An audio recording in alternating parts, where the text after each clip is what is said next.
जरा इमेजिन करो, एक एंडलेस ओशन, कोई जीपीएस नहीं, कोई सिग्नल नहीं, बस तुम्हारी शिप और चारों तरफ सिर्फ पानी और नीचे रॉक्स, इनविजिबल, डेडली और बस वेट कर रहे हैं।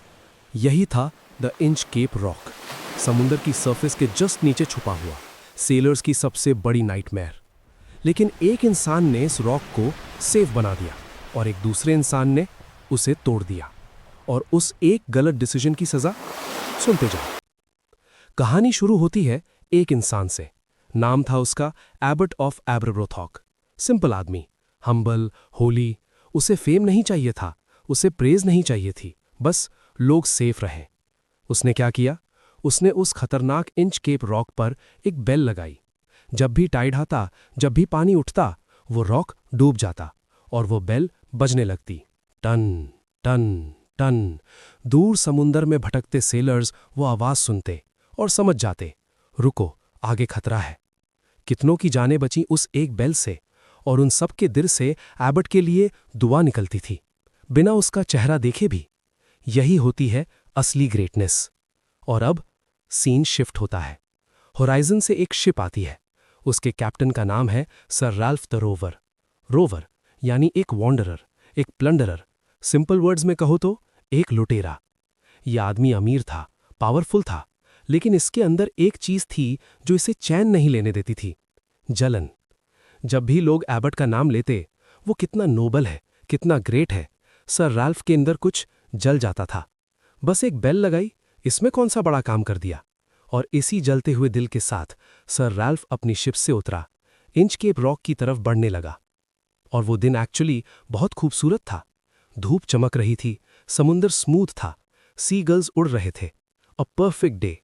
लेकिन सर राल्फ के अंदर वो डार्कनेस थी। वो अपनी बोट लेकर इंच केप रॉक के पास पहुंचा। अपने हाथों से वो बेल पकड़ी, वो बेल जिसने कितनों की जान बचाई थी, और काट दी। बेल समुंदर में गिरी, एक बार बजी, जैसे कह रही हो ये मत करो। फिर बबल्स, फिर साइलेंस। सर राल्फ हंसा। अब कोई एबट की तारीफ नहीं करेगा। वो वापस अपनी शिप पर चढ़ा। प्राउड फील कर रहा था, विक्टोरियस फील कर रहा था। लेकिन वो नहीं जानता था, उसने सिर्फ एबट की बेल नहीं काटी थी, उसने अपनी खुद की मौत का रास्ता खोल दिया था। और सर रैल्फ सेल कर गया, बहुत जगह गया, बहुत लूटा, बहुत कमाया। Gold, silver, treasures. मंथ्स गए, सीजन्स गए, सर रैल्फ और भी पावरफुल होता गया। दुनिया ने सोचा, ये आदमी तो बड़ा सक्सेसफुल है।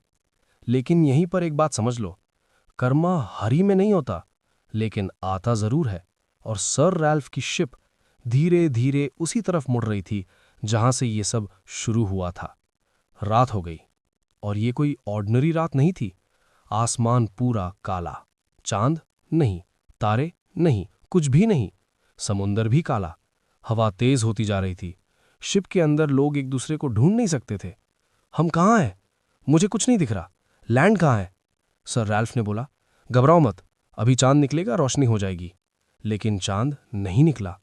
और तब हवाओं की आवाज के बीच एक क्रू मेंबर ने कहा, रोते हुए ऑलमोस्ट, काश काश यहां इंच की बेल होती तो हमें पता चल जाता हम कहाँ हैं।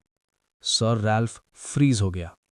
और तब सर रैल्फ को याद आया, वो बेल, वो रोप, वो मोमेंट, अपने ही हाथों से काटी हुई वो बेल। उसके पेट में कुछ हुआ। गिल्ट नहीं, कुछ इससे भी बुरा, हॉरर। मैंने ये क्या किया? लेकिन सोचने का वक्त नहीं था। शिप रुक गई। एक violent, final jerk.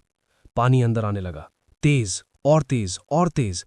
Inch cap rock, वही रॉक जिस पर उसने अपने हाथ से बेल काटी थी, उसी रॉक ने उसकी शिप को रोक लिया। और फिर साइलेंस। सिर्फ एक आवाज, जैसे कोई लेने आया हो। सर रैल्फ, उसकी शिप, उसका लूटेड गोल्ड, उसका प्राइड, सब खत्म। तो ये थी the Inchcape Rock. Robert Southey ने लिखी थी 1802 में, लेकिन बात आज भी उतनी ही सच है। लेसन, दूसरों की सक्सेस से जलोगे तो उनका नहीं, अपना ही नुकसान करोगे। सर रैल्फ ने एबट को हर्ट नहीं किया उस बेल को काट के। एबट तो अपने मॉनेस्ट्री में शांत था। सर रैल्फ ने सिर्फ अपनी प्रोटेक्शन खो दी। बेल हमेशा वहां थी, सर रैल्फ ने खुद चूज किया उसे हटाना। और यही होता है जब तुम जेलसी में किसी की अच्छाई को तोड़ते हो। वो तुम्हारे लिए गाइड थी और तुमने खुद उसे खत्म कर दिया।